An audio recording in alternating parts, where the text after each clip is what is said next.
हरिहर राजनीति पढ़ आए, समुझी बात कहत मधुकर के समाचार सब पाए।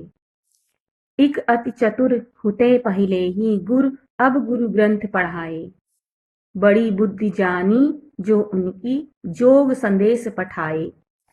ऊधव भले लोग आगे के परहित डोलत धाये।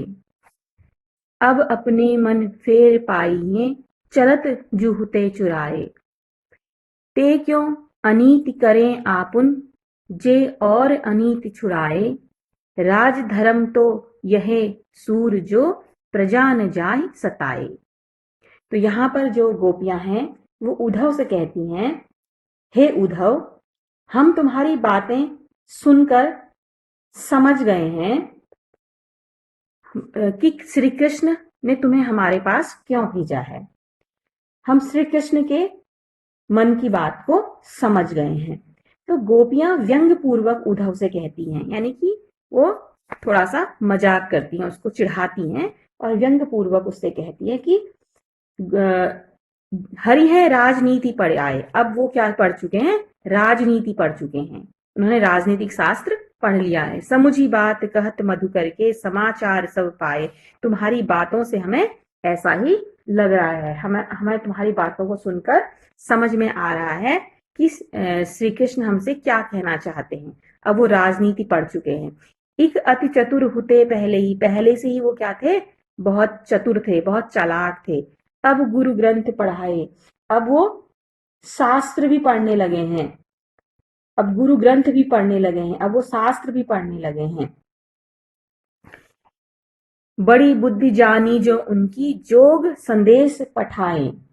जो उन्होंने तुम्हारे द्वारा जोग का संदेश भेजा है, जिससे वे और अधिक बुद्धिमान हो गए हैं। इससे प्रतीत होता है कि वो और भी अधिक क्या हो चुके हैं? बुद्धिमान हो चुके हैं। उद्धव भले लोग आगे के परहित डोलत धाये। हे उद्धव, पहले के लोग बहुत भले थे, जो दूसरों की भलाई करने के लिए दौड़े चले आते थे। पहले कहने का मतलब वो श्री कृष्ण के लिए कहते हैं कि पहले जो श्री कृष्ण थे वो लोगों की भलाई करने के लिए पहले दौड़े आते थे। तो लोग का अर्थ यहाँ पर किससे है? यहाँ पर श्री कृष्ण से है कि पहले के लोग बहुत ही क्या थे? भले थे, जो कि दूसरों की मदद करने के लिए दौड़े चले आते थे। अब अपने मन फेर पाइये चलत जुहुते चुराए। अब वो कहते हैं कि जो श्री कृष्ण है अब वो क्या हो चुके हैं? बदल चुके हैं। गोपियां कहती हैं कि वे मथुरा जाते समय हमारा मन अपने साथ ले गए थे, अब हमें वो वापस चाहिए। अब अपने मन फेर पाइए, अब हमें अपना मन क्या है? चाहिए, वापस चाहिए। चलत जू हुते चुराए, जो उन्होंने मथुरा जाते वक्त चुरा लिया था। ते क्यों अनीति करें आपनु,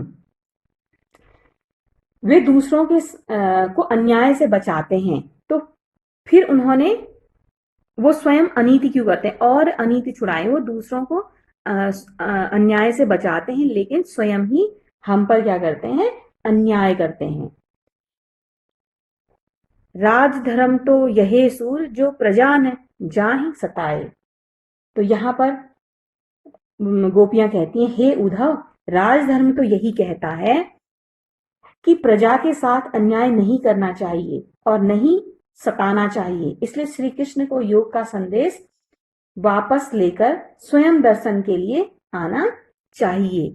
यहाँ पर जो गोपियां हैं वो राजधर्म का असली अर्थ उद्धव को समझाना चाहती हैं। तो यहाँ पर इसका जो भाव है, पैराग्राफ का भाव है, इस काव्य खंड का जो भाव है, यहाँ पर क्या है कि गोपियां एक तर्क यह भी देती हैं कि जब श्री कृष्ण ने अपनी प्रेम परंपरा को ही छोड़ दिया है, अपनी नीति मनवाने का उन्हें क्या अधिकार रह जाता है? कारण कि जो स्वयं अपनी परंपराओं, अपनी नीतियों पर नहीं चल सकता, वह दूसरों से क्या कहने योग्य रह जाता है। इस नियम से श्री कृष्ण को ज्ञान योग का उपदेश देने का कोई अधिकार नहीं है। अंत में जो सूरदास जी कहते हैं कि राजधर्म की श्रेष्ठता एवं सफलता तभी मानी जाती है जब प्रजा को किसी प्रकार का कष्ट ना हो। उस पर अत्याचार न हो। इस नियम का उल्लेख करने से कवि का यह भाव है कि मथुरा में श्री कृष्ण का जो राजा थे तभी सार्थक और सफल राजा हैं, तभी सार्थक और सफल माना जाएगा जब उनकी प्रजा क्या होगी, दुखी नहीं होगी।